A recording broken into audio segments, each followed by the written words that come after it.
And I'd like to maybe unpack this part a little bit more. This could be an interesting conversation. You were talking about there being lots of highly trained herbalists, but that don't go into practice, or that don't see clients, or that don't really, maybe they've done clinical training, but they don't. And there's like there's something that, like, what is that something there that's that block? Is it a confidence thing? Is it a competence thing? Is it a fear thing? Is it I don't know. I don't know how to get the logistics together to do this. I don't know. I'm curious to hear.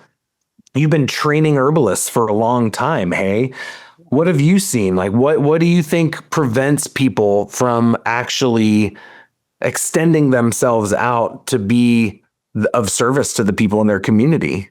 Yeah.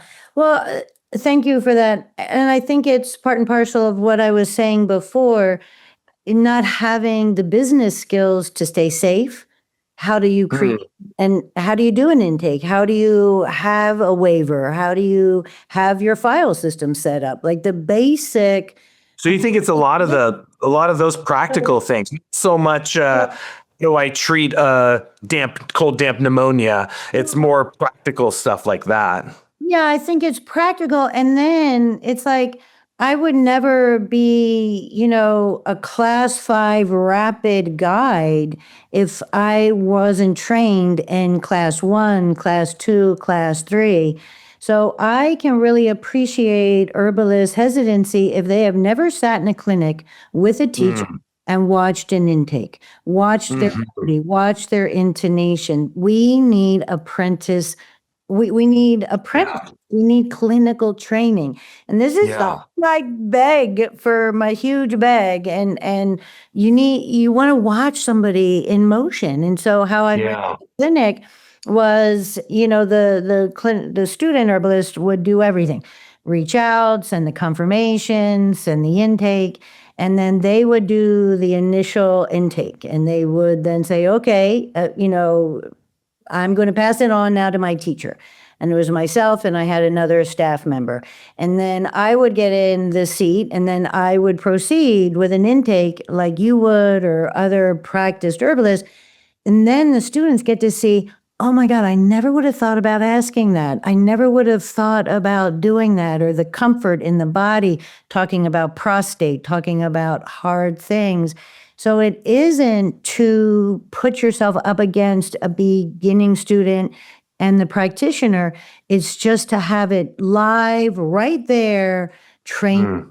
And so all of them are just so appreciative. There's so many different ways. Paul Bergner and I, we had a council of schools. I know when it was, my son was an infant on my back. It was 27 years ago. We met in Boulder in the winter, and we tried to have a council of schools, 7 songs, Paul Bergner. All of us were sitting around the table. How do we get clinicians out there? And the funny thing is, we didn't have she support or whatever. The stars maybe weren't aligning. But for me, this is what is lacking. So it's this blame of students, but you really want to sit and watch intakes. I've been doing some of those classes online because that's what's needed. It's still not the same. It's not the same as sitting in that room and feeling that energy, feeling, so many body language that I'm sure when you're doing an intake, and with the way somebody looks off to the side indicates something, and tongue, you can look at a tongue on Zoom, but it sure. Yeah, it's pretty tough though. Take them outside and seeing sunlight. So I think one is sitting in a room and practicing. And so what I've said to folks that, are in other classes of mine, I said, buddy up. Get another herbalist of your caliber, of your training. Start a co-practice. Have each other to back each other up, and just say, look, you're getting 2 of us. We're in practice together, so that you can process, you can watch, you can reflect, you can have that safety. If I've never sat and seen an intake, as an allopath, I was in the medical room. I had residency. I was it in a rural clinic. I was the only one showing up. There was nobody behind me. So it made me learn.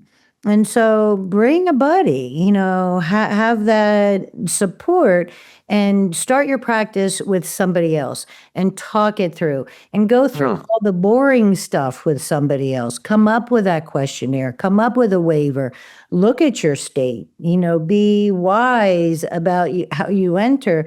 And when a client, and maybe some people are like, wild, wise women and men herbalists and want nothing to do with a waiver. And I honor that. I'm not judging how anyone practices. I have a Nigerian teacher who throws the bones and he reads the bones and that's how he moves. So I support all ways of assessment. So for folks that are like, I don't want anything to do with files. I mean, Susan Weed 50 years ago was a teacher of mine. She said, how you stay safe is don't write a thing down. So, for wherever Susan is, Yeah. I honor. But back then, that's the best way to stay safe, right? Yeah, there's some wisdom to it for sure. Yeah, but A really good memory. exactly. So for 5 years, I didn't write anything down. But that was Wow. when I had a practice and I had 12 herbs and I was this radical bioregionalist and dang it, I was going to have only herbs that grew out my door. And that's what I had. So I knew them. Wow. So I could kind of remember my formulas.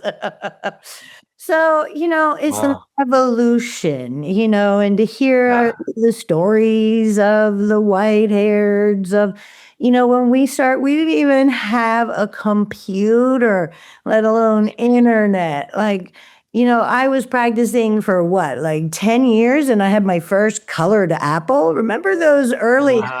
Yeah, they're like this big. Yeah. So, yeah. Anyways. With that bluish green plastic on the That's what side. I mean. Those colored, it was like, do I want blue? Do I want green? Yeah. The game was froggy or something. Yeah.